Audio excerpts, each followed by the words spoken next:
Hello, everyone. This is me, Mr. Darden. We're about to review the Renaissance, so come along with me, right? Let's look at why it's important first. It's important because it ushered in many changes, particularly, but not limited to, European art and culture, right? These changes in art are a big deal. We talk about it all the time, Renaissance art. Talk about the culture that comes through Renaissance, but it also brought changes in technology. Right now we have technology because of the Renaissance to go across the ocean and come back. Technology in our sails, the shape of the ship, but also a compass and astrolabe. And we have changes in science, which brings about the scientific revolution. And we'll talk about all of that as we continue. Those will be our next two lessons: Age of Exploration and the scientific revolution. And our definition is the cultural rebirth that occurred in Europe from roughly the 14th through the middle of the 17th centuries.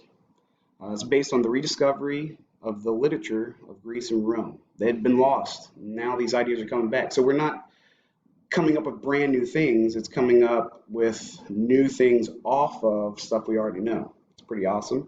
I do want to note that right here we have rebirth. It's highlighted and underlined. And that's our key word for Renaissance. When you think Renaissance, remember to think rebirth. What does Renaissance mean? Rebirth. Right? It's during the Renaissance that America is going to be discovered. The Reformation is going to begin. And modern times are often considered to have begun during the Renaissance. Right? And that brings us to our major themes of the Renaissance. Let's make this a little bit nicer. The first is secularism. It's greater emphasis on non-religious values and concerns. There's still emphasis on religion, right? If you look at Renaissance art, you have sculptors that are often sculpting religious themes. You have painters painting religious themes, okay? So religion is still there, but it's not all about religion now. There's more non-religious values coming into play. Then you have individualism. This is the focus on the unique qualities and abilities of the individual person. Prior to the Black Plague in Europe, there's not much individualism. You are in a feudal system doing what a king tells you to do, doing what your lord tells you to do. If you don't like it, it's too bad. You're going to do it, right? After the Black Plague, which is the reason that the Renaissance happens, you have not enough people to do every job, so you're allowed to pick what job you want.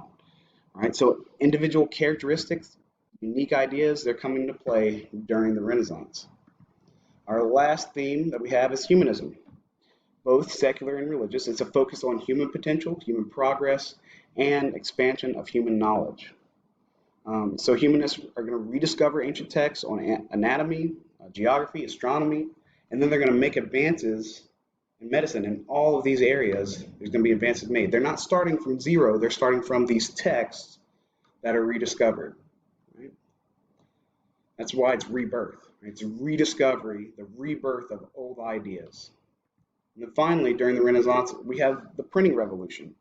Right? Gutenberg's printing press is going to come about. And you see it right here. Boom, printing press. We're moving from the quill and ink over here to the printing press. In the mid 1400s, the German Johannes Gutenberg cast or sculpted the letters of the alphabet onto metal plates and put them into a wooden press. Prior to this invention, books were written by hand. You remember we did an activity where you had to write stuff by hand. It takes a long time.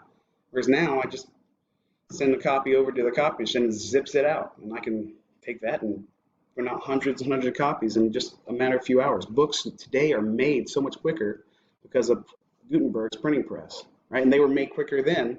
Now, obviously, technology has been advanced so much.